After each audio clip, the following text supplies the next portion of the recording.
Monday. Let's find a nice comfy seat. Just anything, any shape that feels like it can receive you here. Let's find that and then maybe let the eyes close. Just feel the way that the breath is entering and exiting the body.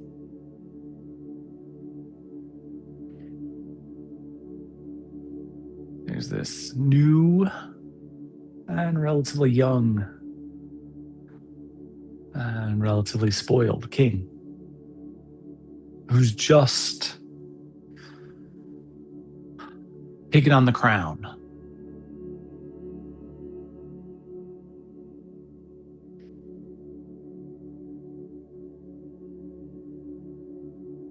And interestingly enough, the thing that this new king has found the least pleasure in is sitting in the throne.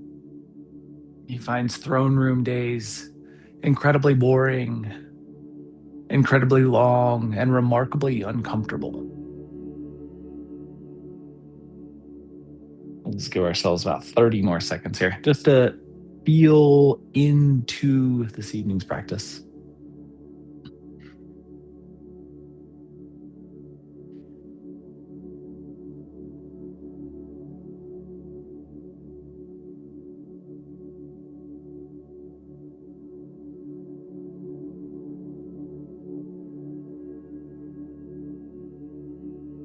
And when it feels appropriate for you, we'll allow the eyes to open if they're closed. Let's bring the bottoms of the feet together and let the knees fall out wide here.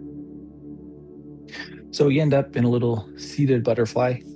And we're just going to allow for the hands to come on top of the legs so that they apply kind of a passive weight, right? Just the weight of the arms or the hands.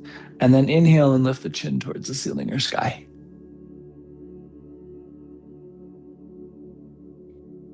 And then exhale and let the chin tuck.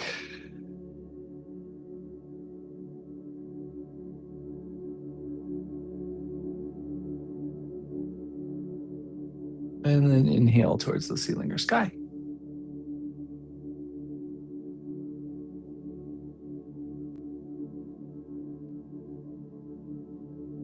And exhale so that the chin tucks.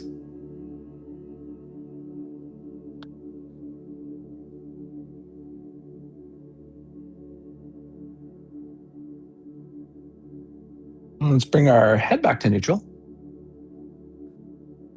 And let the hands slide underneath the legs, and we'll just help the thighs up like halfway. So as the thighs come up, the bottoms of the feet likely press together a little bit more intently. And we're just going to hold that for a moment. Hands can help here. And try to keep the spine nice and vertical. Chin can stay neutral as well, but you can also gaze down towards the toe mounts if that feels better for you.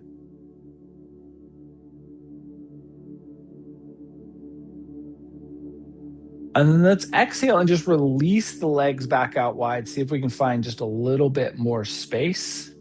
And then if it's within your hip range, let's take our torso forward.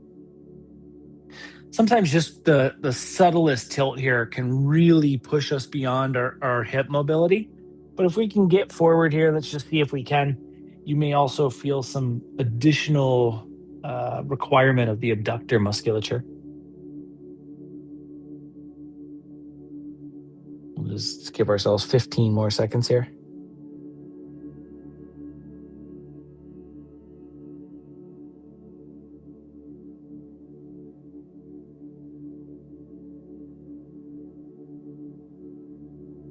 And as it feels appropriate, let's bring ourselves back up into a seat, and we'll transition to hands and knees tabletop.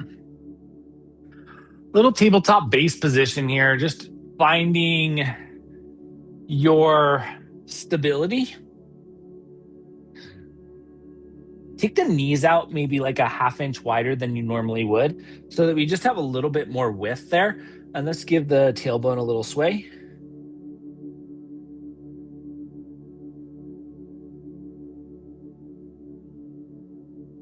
And then we'll bring our tailbone back to neutral. And bring your left hand to heart center. And with an inhale, let's take our right arm up into a nice big twist. Reach those right fingers towards the ceiling. Try to feel that whole anterior sheath of musculature extend upward. And then with an exhale, just slide your right arm underneath you. The palm of the right hand is going to face towards the ceiling or sky, and we'll come down on that lateral edge of the right side. The left hand can plant here, can be a resting place for your forehead. It can also energize into the mat to offer a little bit of additional resistance. That resistance becomes stability.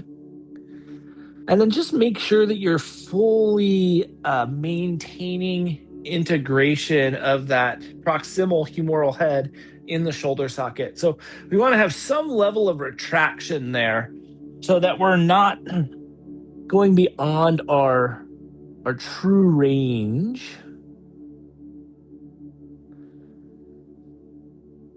We'll just let our body really breathe into this.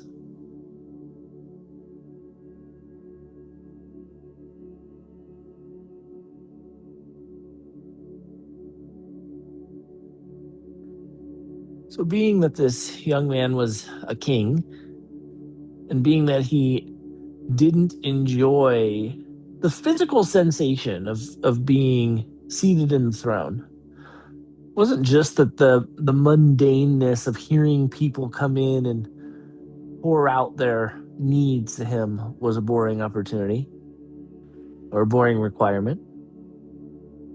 It was that the seat itself didn't feel right. So he started to bring in different thrones from everywhere and anywhere he could find them. Give ourselves 30 more seconds here on this first side.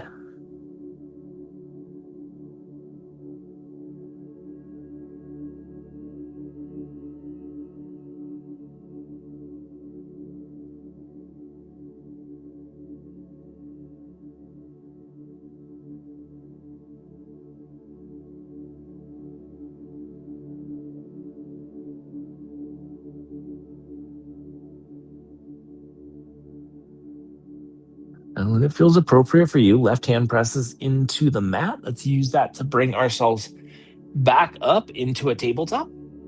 And just find your neutral position, then sink your way back into child's pose.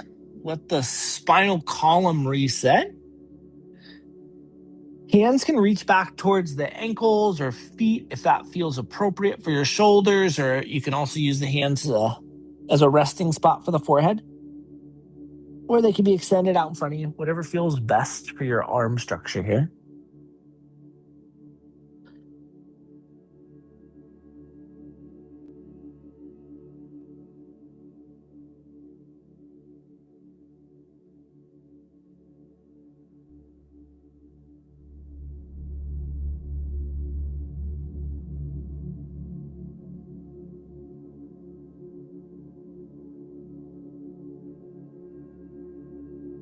Give ourselves 30 more seconds here.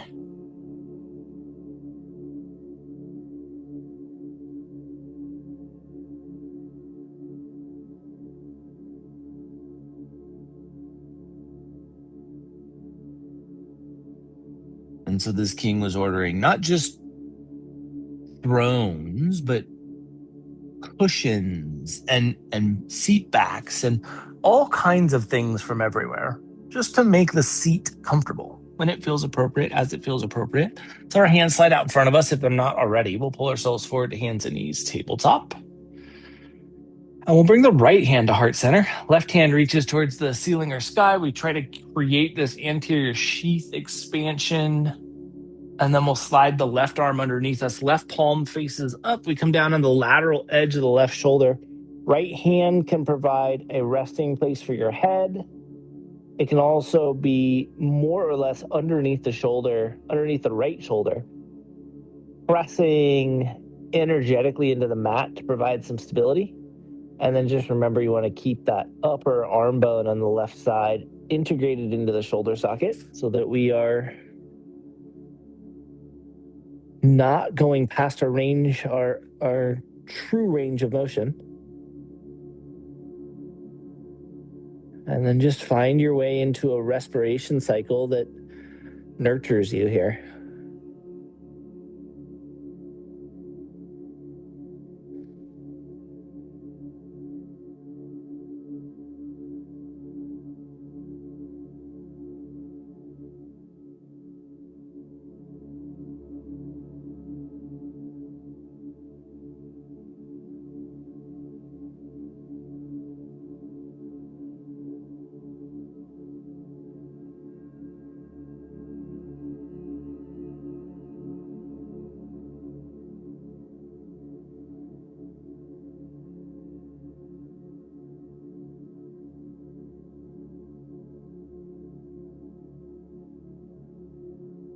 Just really feeling into the rotation of the lumbar and the expansion of this upper arm lateral musculature.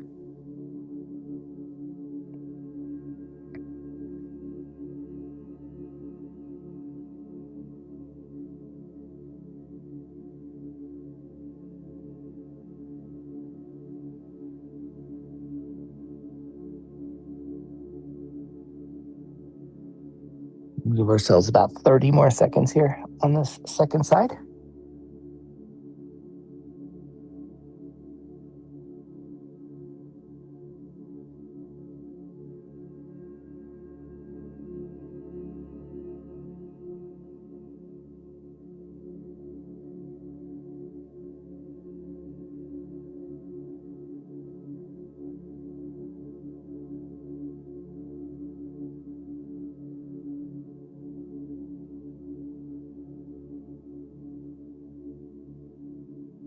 And when it feels appropriate for you, right hand's going to plant. We're going to use that to press ourselves back up into tabletop. Bring your tailbone back into that neutral alignment. And then one more time, let's sink our way back into child's pose. And we just look to settle here. We want to get our weight all the way back into the shape. Very hard to get your weight all the way back, even though there's a very similar shape to our thread the needle rotation of the shoulder. Really hard to get the weight all the way back into the hips as we're rotating there. So think about going beyond the shape that we were just in to settle into that deep approximation of the femoral tibia, fibia, head union at the knee, and feel the hips load that weight.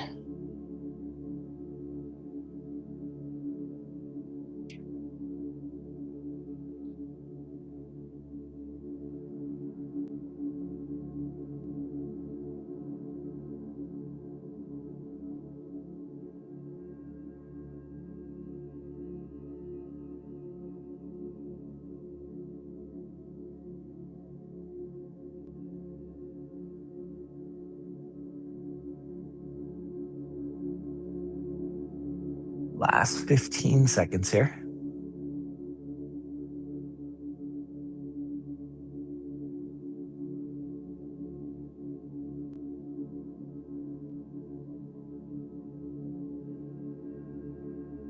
It feels appropriate for you. Let our hands slide out in front of us if they're not there. Pull ourselves forward to hands and knees, tabletop, and grab your prop.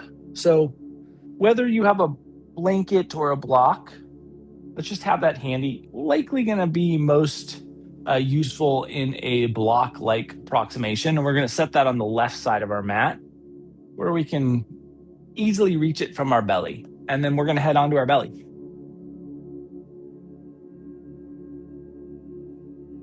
Settling in here for a brief little sphinx. So line up the elbows directly underneath the shoulders, turn the palms down, splay the fingers out wide, pull and retract the fingertips as they grip into the mat or floor back towards your elbow pit. And then place your head wherever it feels most impactful for you, wherever the head angle, the cervical spine angle and the head placement are going to have a direct impact on how the lumbar spine feels. So if the lumbar feels like it's compressed, it's getting pinched, lower the head as much as need be to alleviate that sensation. If you feel like you have room and the lumbar can really find expansiveness in this extension energy, then you can lift the chin. But Really think about what offers the best impact for you here.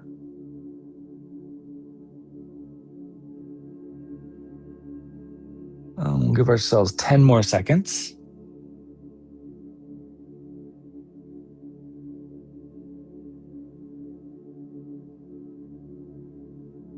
And then we're going to come right out of this. You can release your arms.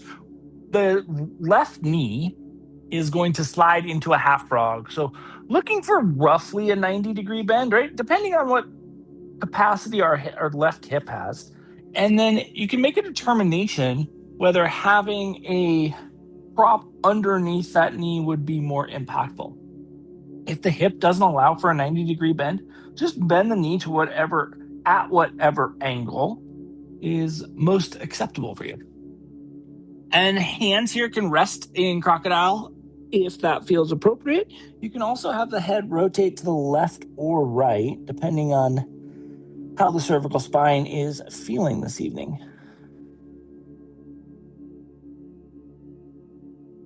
And so no matter how many custom thrones, no matter how many custom pillows, cushions, seat backs this new king has made, he never feels comfortable in the throne, physically discomforting to be seated in this throne, in any throne.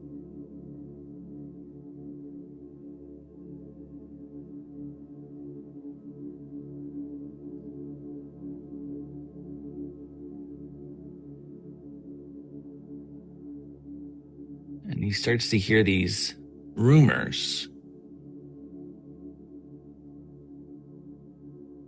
of this ascetic yogi who lives way up in the mountains, who has a special rock that he can sit on in perfect comfort, in perfect ease for hours and hours and hours without moving a muscle, and with a huge, joyous smile plastered across his face.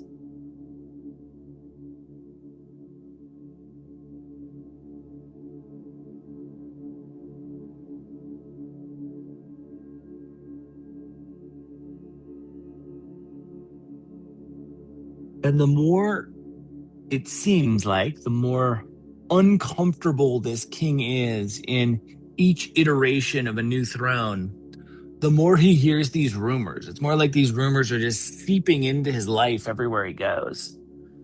This ascetic yogi has this perfect rock, this perfect stone, this perfect boulder that allows for the perfect seat.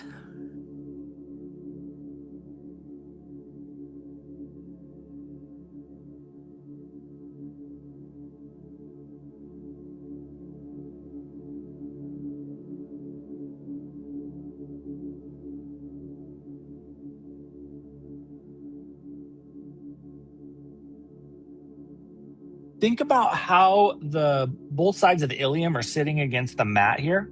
We really want the hip girdle to be neutral. And so if you're really off kilter here, think about using your prop to help bring some symmetry back across the hip girdle.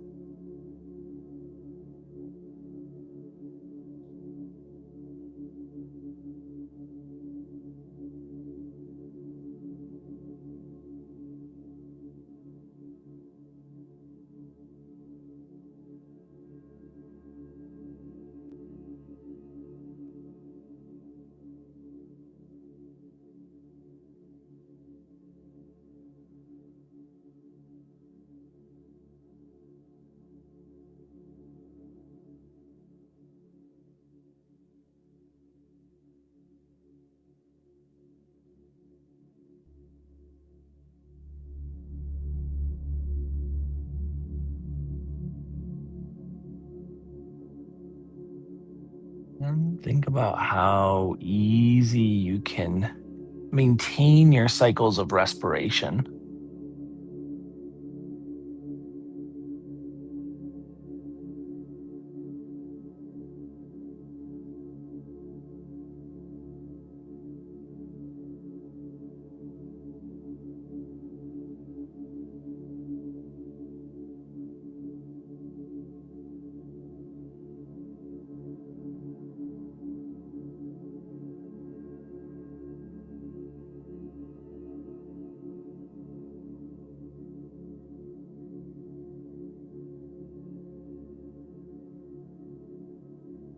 where we can use the exhale half of our respiration to just release and become more easeful. Experience and expand the depth of ease with each exhale.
Last 15 seconds here.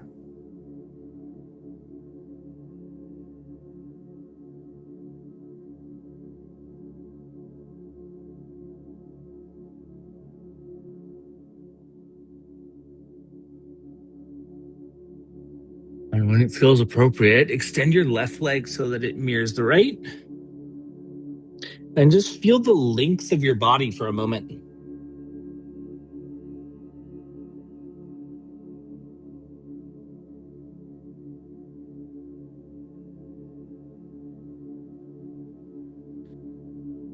And then eventually there'll come a time when you feel ready to move to side two. That right leg's going to extend out to half frog, looking for roughly 90 degrees. Again, if it doesn't get there, then it doesn't get there. We're just feeling what's available to our hip. Remember, you have that propping available. And even if you didn't use it on the first side, it may be more impactful on the second side. So just listen to what the body's asking for here.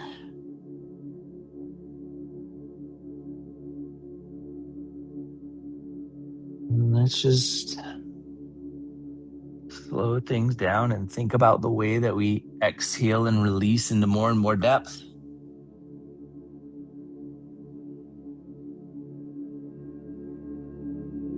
So one day, as the king is just in agony sitting in this throne room, as more and more people come in making requests,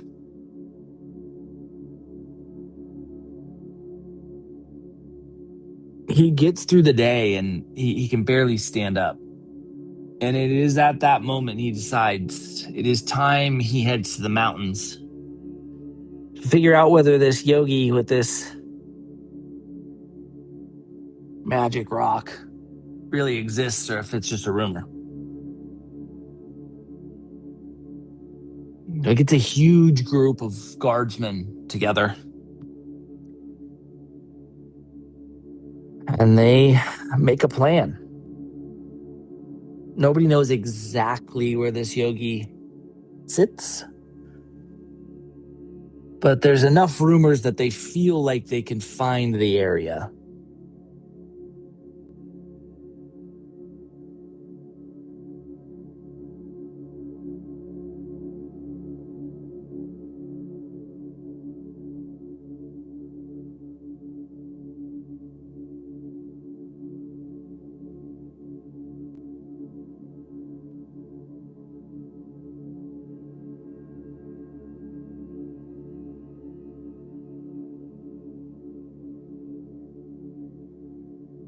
Softening into your exhales here.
Last 60 seconds on the second side.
And when it feels appropriate for you, we'll extend our right leg so that it mirrors the left and feel the length of the body.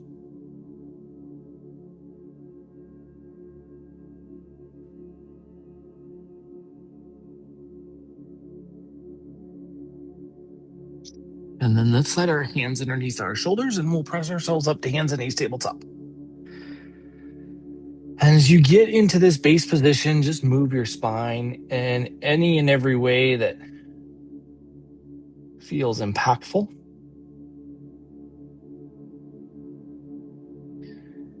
And then eventually, we're going to bring our tailbone back to neutral and slide our left foot forward in between the hands so we end up in a little grounded lunge.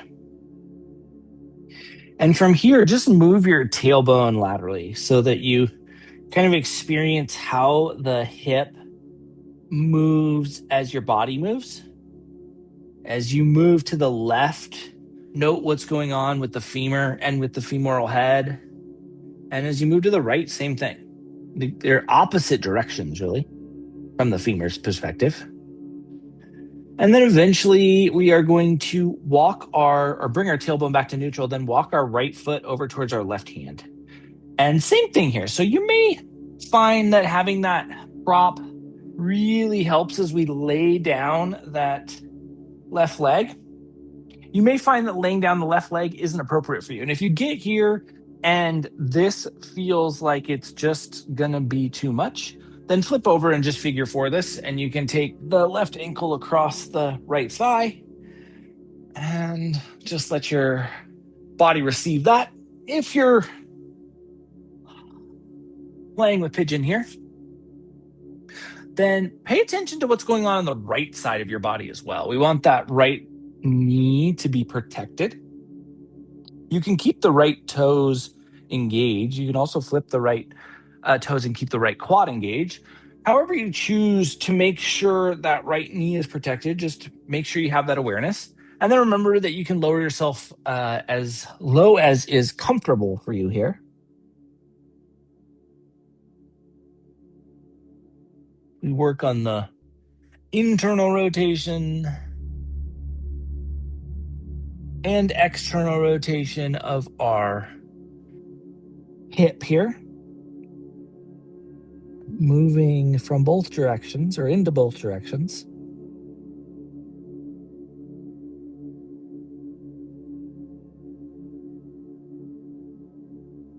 And we'll once again want to think about the hip girdle and the ilium.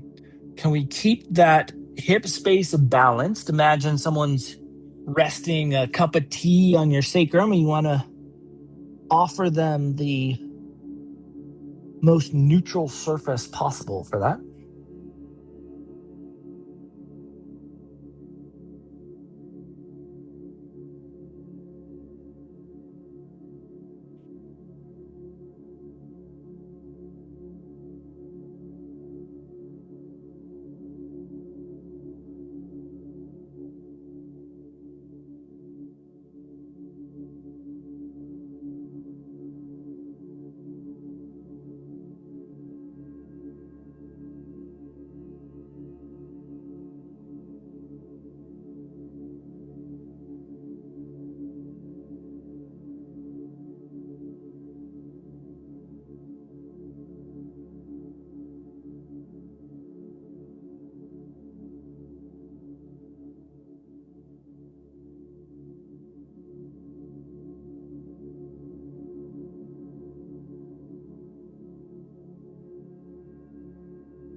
ourselves 60 more seconds on this first side.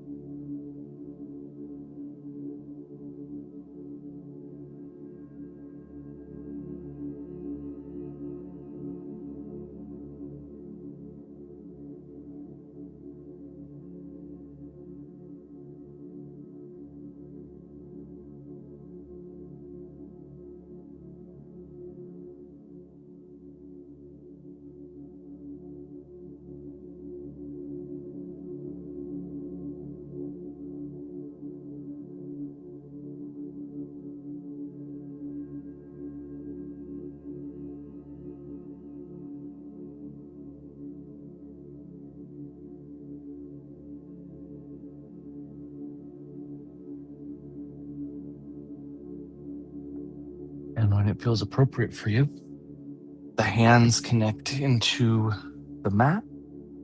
And press ourselves up. If we're in figure 4, we're just going to transition into tabletop. If we're using the hands, we're just going to press that leg back and find tabletop. And let the hips sway again. Now you may feel some significant asymmetry on your right and left side. Just feel how the hips move here. And then when you're ready, as you feel more balance come back across the hips, let's slide that right foot forward. As the hands land, we're just going to sway the tailbone again. So we feel how the femur moves as we move the hips across the mat.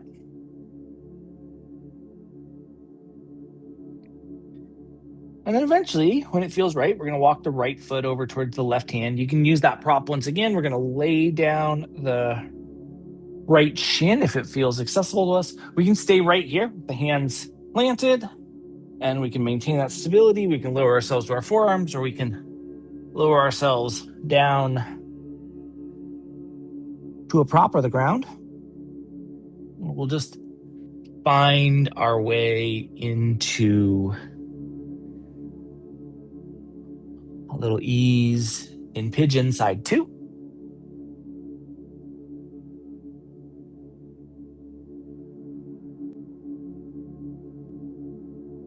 And so after quite some time searching, one of the guards sees this yogi. And sure enough, he's seated on this rock. The morning sun is kind of shining on his face. He has this huge smile. And the guard calls over the king. And they see, and the king sees, and he just says, that's it. That's the rock. And it's this massive boulder. But after some time of observing this yogi, the original plan was to talk to him and learn from him. But the king sees this boulder sitting there, and he orders the guards to grab it. And they laboriously work as a team to pick up this boulder and carry it back down the mountain. And it's not put in the throne room. It's put in the vault, in the very center of the vault, surrounded by all of the kingdom's treasures.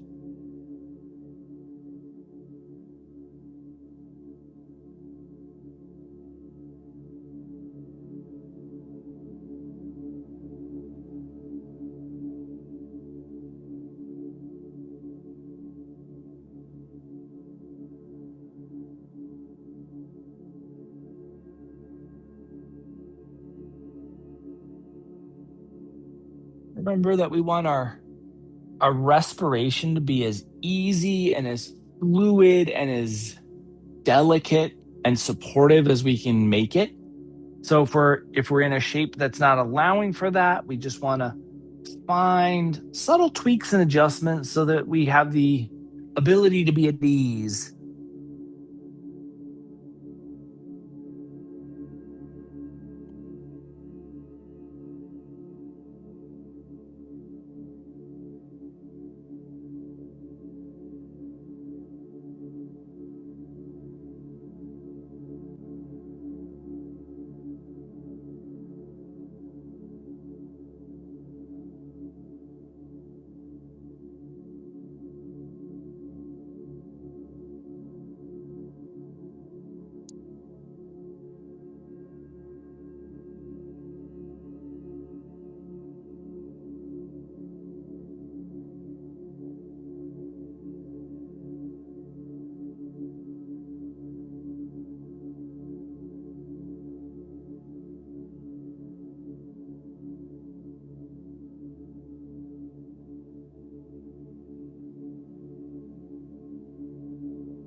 Last 60-ish seconds on this second side.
And when it feels appropriate for you, we're going to press into the hands and press our way up towards an elevated torso so that we can slide that right knee back if we are in pigeon. If you're in figure 4, we'll come to tabletop. And let's just sway our hips a little bit. Feel the freedom that we've built around the hip capsules.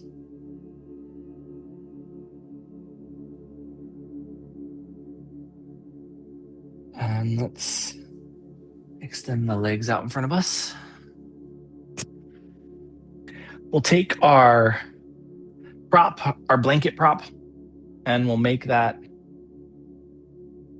towel length and then roll that last little piece for our hips. We're going to slide the blanket over the top, bring the bottoms of the feet together, and let the knees fall out wide, this time supported. And just let your body find some ease here. Really looking to feel like we are able to fully relax.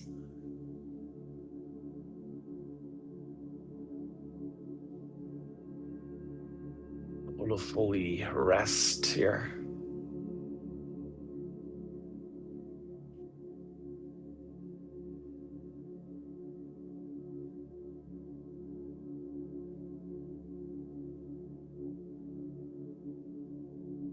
And so now every morning, the king goes down to the vault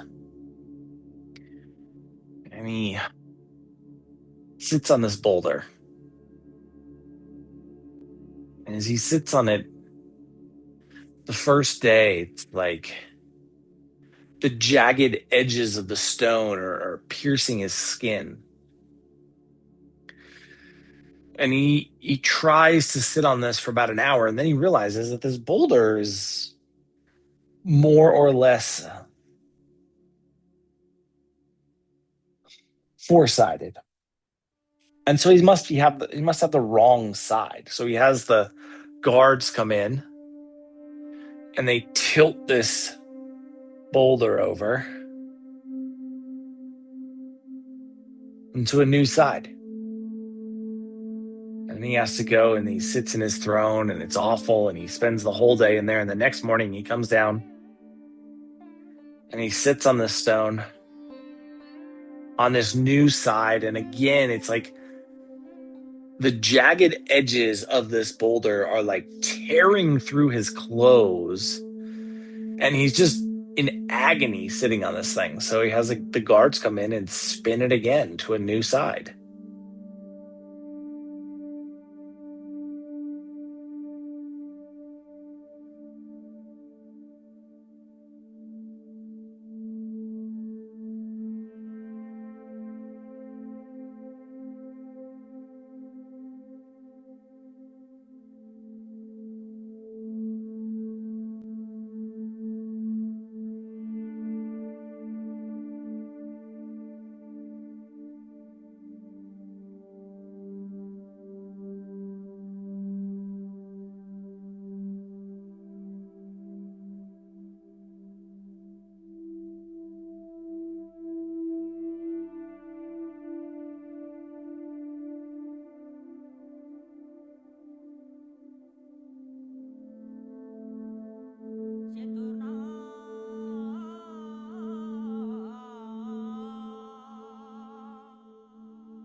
just feeling the way your respiration is entering and exiting your body once again.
And so the same thing happens on every side of this stone. And the king gets quite fed up with spending his mornings sitting on a stone in agony and spending his days sitting in a throne in agony. So he has the guards go back up into the mountains, find the yogi, and drag him back down.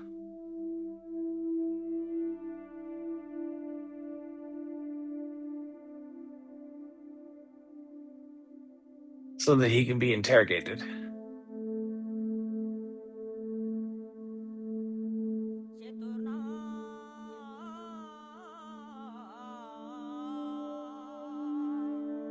Yourself just 30 more seconds here.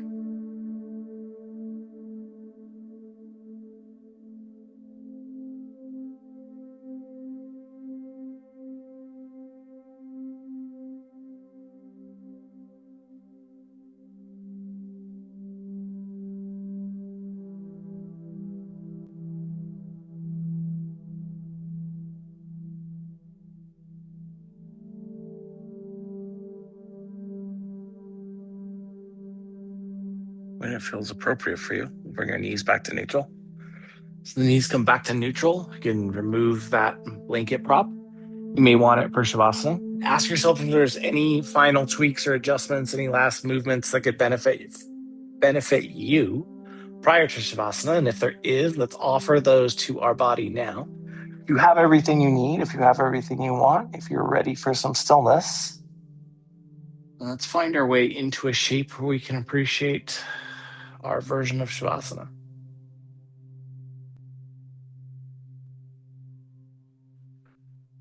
Just really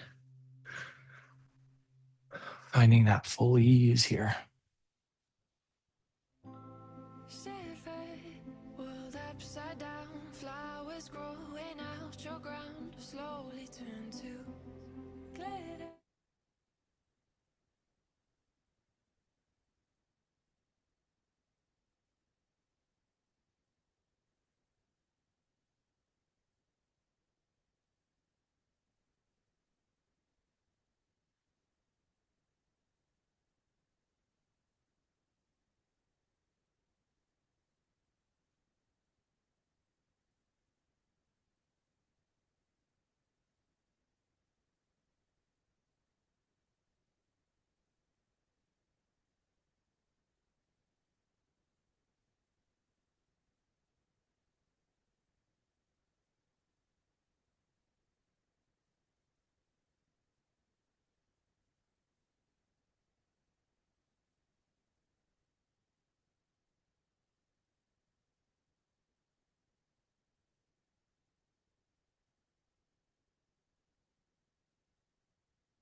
So the king's guards pull this yogi in, and he's brought into this vault. He's surrounded by all of this opulence, and he sees this giant boulder. And the king kind of gets in his chest and starts poking him. And he says, what's the deal with this magic rock? And the king, like, I've sat on all sides of this rock, and it is as uncomfortable as can be, and yet I saw you seated on this stone, unmoving and smiling for hours. Let's bring some movement into our fingers and our toes.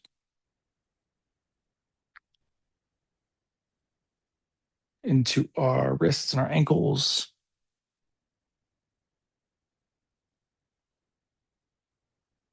Our elbows and our knees. And the yogi, kind of shocked at what's going on, looks at the king and says, it's just a rock, Your Highness. Movement into the shoulders and the hips, neck and head, jaw, eyes, tongue. Eventually, the entirety of the body will move, and we'll utilize that movement to transition our way back into a seat.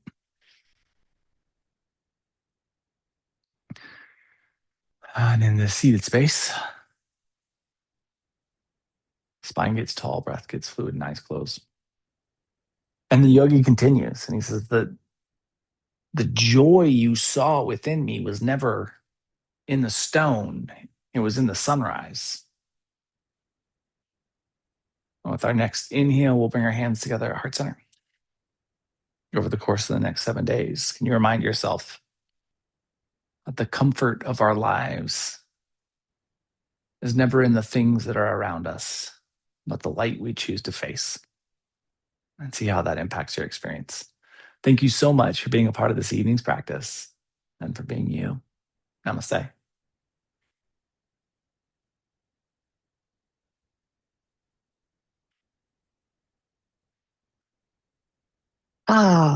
Happy Sunday. Thanks for being here, Stephanie. Have a beautiful week. We'll be back on Sunday to recharge, and we'll do some movement next Monday. Mwah.